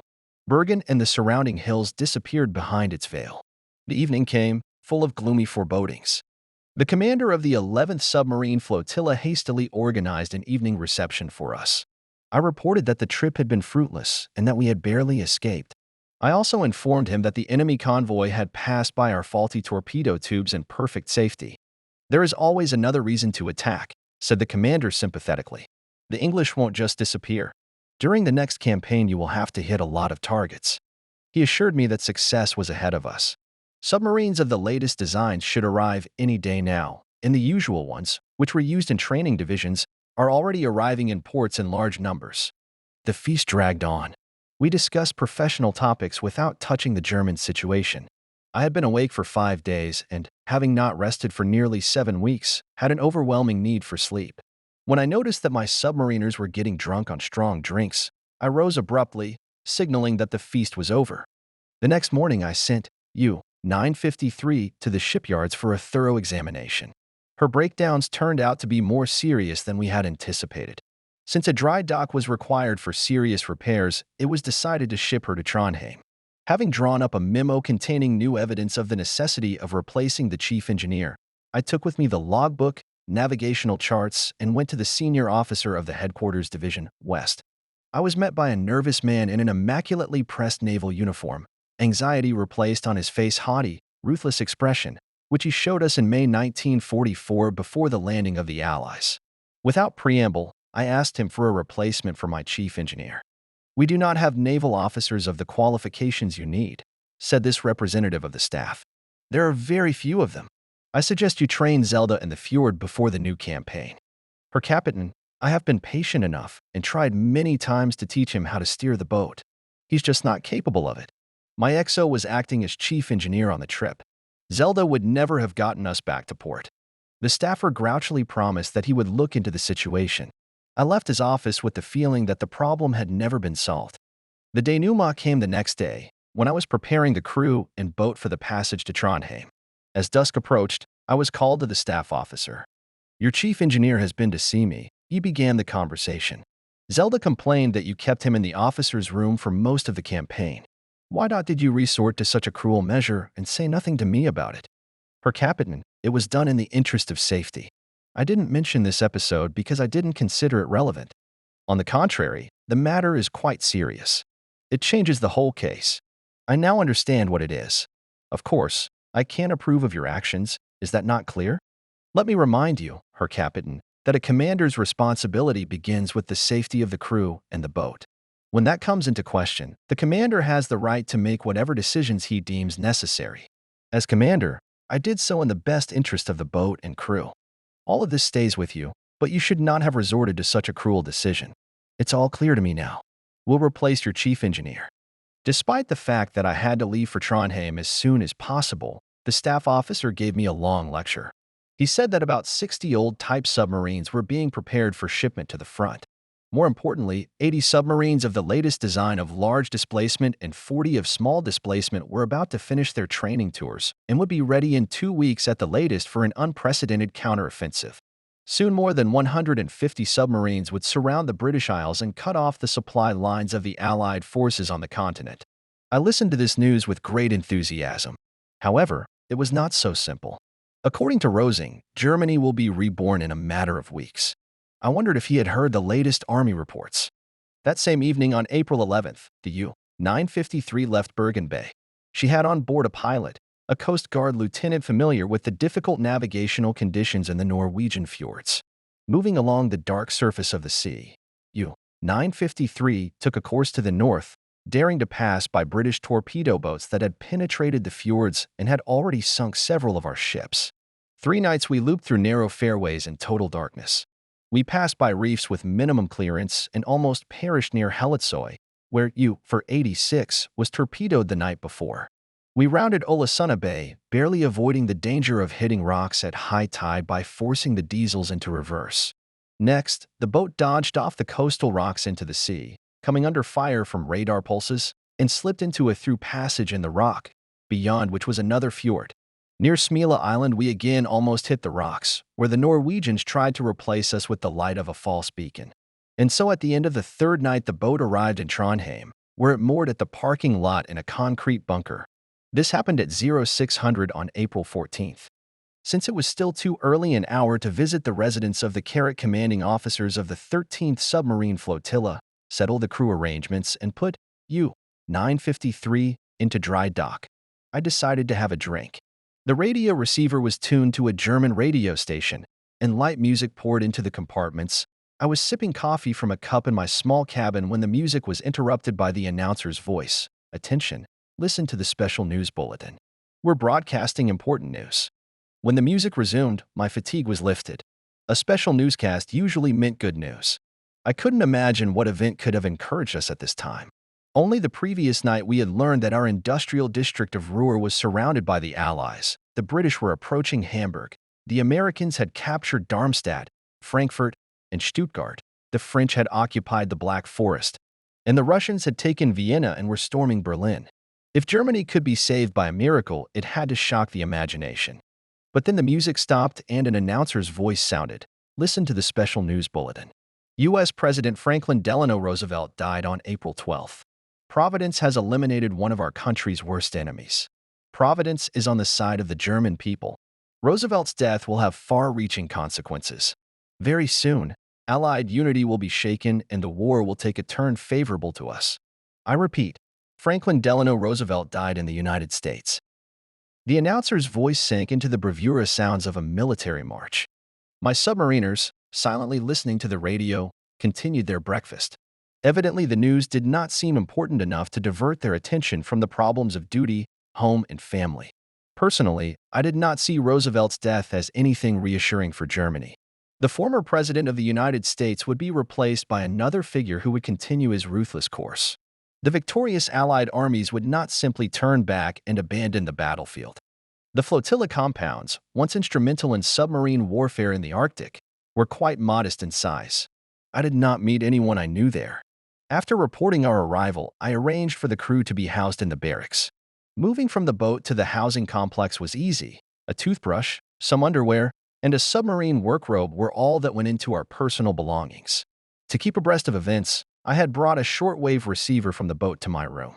The news from the front made me think of the places where I had spent my youth, of Frankfurt, the Black Forest, which together with their German populations had already fallen under Allied control.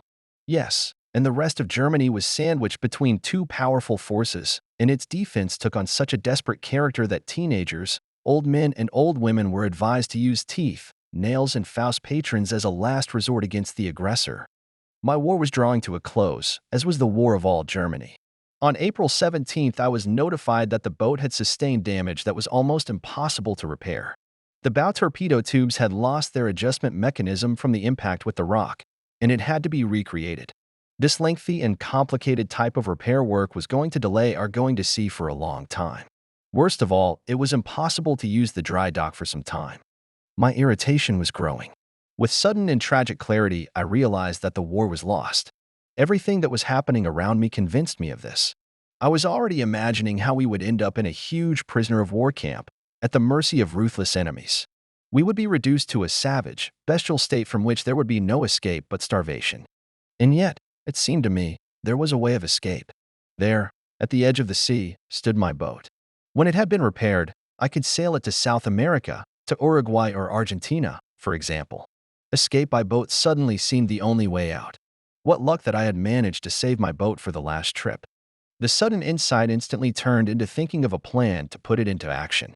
I sent Hennique to get the appropriate navigational charts without revealing my intentions to him. For several days in the evenings, I stayed in my room and, leaning over the maps, plotted my escape route. I weighed my chances of reaching the Rio de la Plata, expecting to reduce the crew to a minimum of only reliable, loyal, single men, thus eliminating treason. I knew I could rely on most of the crew, but I doubted the officers. The chief engineer had been transferred to another duty station.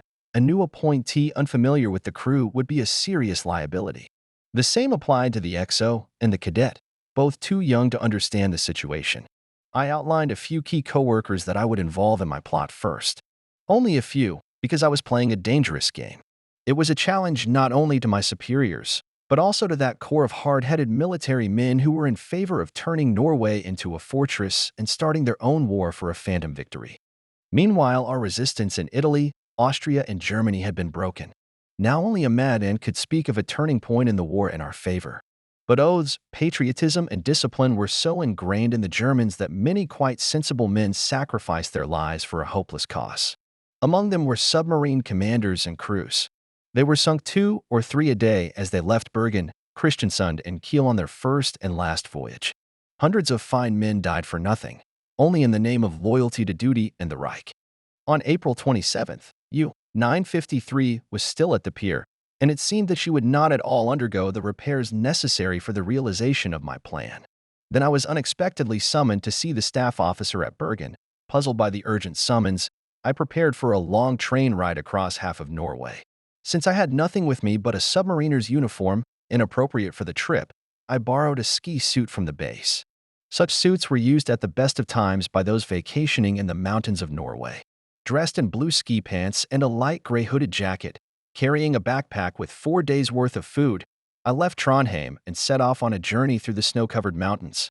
On the afternoon of April 30th, the train arrived at the Bergen station. From memory, I managed to track down the compound. When I got to my room, I felt like a foreigner in a hotel. At 0830 on Tuesday, May 1st, I knocked on the door of the staff officer's office. "Permission to report. I am here on your orders, Herr Captain." "Your arrival was expected yesterday," Rosing said dryly. "Herr Captain, I tried to arrive as soon as possible." "Well, it doesn't matter. Your submarine cannot be repaired by the beginning of our offensive, and the front needs every experienced sailor. You'll have to take command of another sub ready to go to sea. She should arrive soon from the German port of Kristiansund." "Yes, Herr Captain. You must show will and determination in the fight against England. Admiral Dönitz has ordered the transfer of all U-boats from Germany to Norway. We will continue the war at sea from here. Surrender is out of the question. We will stand our ground and impose our terms on the enemy." Rosing handed me an order to report to the commander of the 27th Flotilla and then continued. "I want to use you also as a courier. Several secret documents will be sent with you, which you will deliver to our bases in Oslo, Horten, and Kristiansund. I expect the documents will be ready at noon." I was too excited to reply. Truly, there was no limit to the madness. Clicking my heels, I turned and left the office. Leaving Rosing, I clenched my teeth in frustration. My splendid plan of escape was suddenly impossible. But then I cheered up again. A new submarine, ready to go, would give me a more favorable chance of reaching South America quickly. The decision to flee became even stronger as soon as I remembered HQ's meaningless plans to wage war at sea until the last submariner had gone down. The impact of Dönitz's order was already being felt. At the base and in the harbor, the last preparations were unfolding to send the remaining boats on their fateful voyage. Mechanics and dockworkers worked so selflessly and tensely, as if the salvation of the Reich depended on their efforts. Meanwhile, staggering news spread through the compound. The latest communiqué of the High Command indicated that the battle for Berlin has entered a decisive phase. Hitler has taken command of the troops defending the capital. At 19:00, I received the secret documents I had been waiting for. By this time, it was too late to leave, so I had a modest dinner in the officer's mess and went to sleep it off before the trip to Christiansund. Stretched out on my bed, I turned on the radio and waited for the news. Finally, the music stopped. The announcer's voice, rattling at first, then loud and hoarse, interrupted the short pause. Attention, listen to an important message. Instantly, my drowsiness faded away. I glanced at the clock. 21:30. A piece of music from Wagner's opera was playing on the radio, portending gloomy news. I assumed they would report the fall of Berlin, and even that the ceasefire had prevented needless casualties. But then the announcer spoke again in a low and solemn voice. Our Führer, Adolf Hitler, who fought to his last breath, died a brave death for Germany at his headquarters in the Reich Chancellery. On April 30th, the Führer appointed Grand Admiral Dönitz as his deputy. The Grand Admiral, the Führer's successor, now addresses the German people. This was the final act of the tragedy. The end of our agony, the end of the war, and the end of German history. The most impossible event had come to pass. Hitler's death could only lead to final defeat. I could hardly distinguish Dönitz's voice. He was saying that the armed struggle must continue to save the lives of millions of refugees, that Germans must fight and protect their families. His words were drowned out by the melody of the national anthem. I was overwhelmed by an overwhelming sadness. Together with 10 million Germans, I had given up everything I had, everything I loved and cherished. For the sake of my country and victory, I sacrificed my home and family. I blindly believed in the common cause, fought, hoped, suffered, and waited for a miracle in deep devotion to the national idea. And now it is all over. A total collapse has come. Dejected, I dragged myself to the officers' mess hall. There sat the flotilla commander and a number of officers, discouraged, saddened, pale. He died on the barricades. We must carry on his work, said a voice. Someone else exclaimed. He gave us an example. We must hold on and continue the war here in Norway. It will take the Allies a hell of a long time to smoke us out of these mountains. Third spoke cautiously, suggesting that the end of the war had come. The exchange of views soon stopped because of a general sense of hopelessness. We scattered to our corners. The next morning, May 2nd, I boarded a train that took me to Oslo in the late afternoon. On May 3rd, I delivered the envelope with the secret documents to the right address and then took the train to Horten. There I handed the second package to the adjutant of the Navy base commander and continued my journey by rail to my final destination. On May 4th at about 0700 I arrived in Kristiansund after a sleepless night spent on the wooden bench of an unheated wagon. A blue sky dome hung over the city. I wandered along a narrow dusty road through a grove of pine trees and a thicket of low fir trees to the vast complex of buildings of the naval base. At 0830 I entered the building that housed the spacious offices of the flotilla command representatives. A young adjutant led me to the flotilla commander. From behind the desk rose a naval officer with awards on his chest. He had been a submarine commander when the convoy hunt was still successful. Captain Jurgensen is one of the lucky ones, who was recalled from the front at the right time, helped to avoid disaster. Herr Captain, I've arrived at your disposal. Oh yes, I was informed of your arrival. You are to take command of a new submarine. It hasn't arrived yet, but it's expected any day now. In the meantime, why don't you make yourself comfortable with us? I'll let you know. That'll be all for now. This brief, polite reception gave me a strange feeling. There was something artificial in Jorgensen's demeanor. Something else lurked behind the expression of concern on his face. He seemed distracted and agitated. I left his office in the full belief that Jurgensen knew of our misfortune but did not want to reveal it. As I hurried to the pier, I saw two old submarines bobbing about. Next to them was a new type of boat of small displacement. As I approached, I saw the captain's white cap, then his face over the bridge rail. Angerman, is that you? I shouted to the commander from the pier. Hey, are you still alive? He responded. The bad grass grows, I said in a proverb. Is one of these wrecks yours? He asked, pointing to the old boats. No, I have to take command of a new boat that will be here soon. I don't want to disappoint you, but the sea is hell. I'm afraid your boat can't get here. We've just crossed the Skagerrak, so I speak with full knowledge. The sky is black with their planes. Germany is a total rout. Berlin has been taken by the Soviets. The Americans met them on the Elbe. We were leaving Kiel when the guns came at us with direct fire. He wiped the sweat off his face and continued. The Tommies captured Kiel.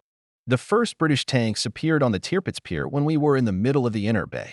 They started firing at us, and by golly, it was a miracle we got here. We lost at least 7 boats during the crossing. I stopped counting losses just this morning.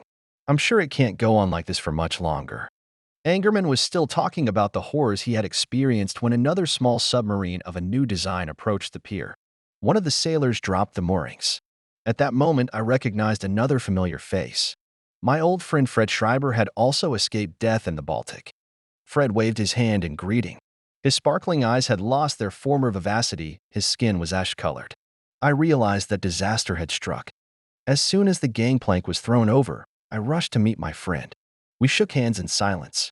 He pulled a crumpled piece of paper from his pocket and handed it to me. Schreiber's eyes moistened. I unfolded the piece of paper. It was a decrypted radiogram from headquarters. Attention all submarines. Cease fire immediately. Cease all combat operations against Allied vessels. Donitz. When I read the text of the radiogram, the letters were blurred. I could barely hear Fred's voice. We received it half an hour ago. This is the final. My heart suddenly ached. I turned away to hold back the tears. I wasn't trained to lose. By May 5th, the submarine war was over. Donitz, the head of the new government, had agreed to the preconditions for the surrender of all our armed forces in Northern Europe. The next day, the naval base was roused by another radiogram from Donitz. The admiral who had led our submarine fleet to glory and tragedy mourned the duty-bound sailors lying on the ocean floor and thanked those who had survived the terrible battles. My submariners, you have 6 years of war behind you. You fought like lions. The overwhelming superiority of the enemy has driven us into a tight corner from which it is impossible to continue the fight. Undefeated and untarnished, you laid down your arms after a heroic battle without precedent. We proudly remember our fallen comrades who sacrificed their lives for the Führer and the fatherland. Friends, keep the courage with which you fought so long and with honor for a better future for the fatherland. Long live Germany. Your Grand Admiral. This was the message that ended our suffering. For the first time, it recognized our defeat. The destruction of human beings was finally over. From now on, the fear of losing our lives ignominiously would be gone. An unfamiliar sense of peace swept over me as I realized I had survived. Long condemned to death in a steel coffin, escaped annihilation. The feeling of life was so wonderful that it was like a dream come true.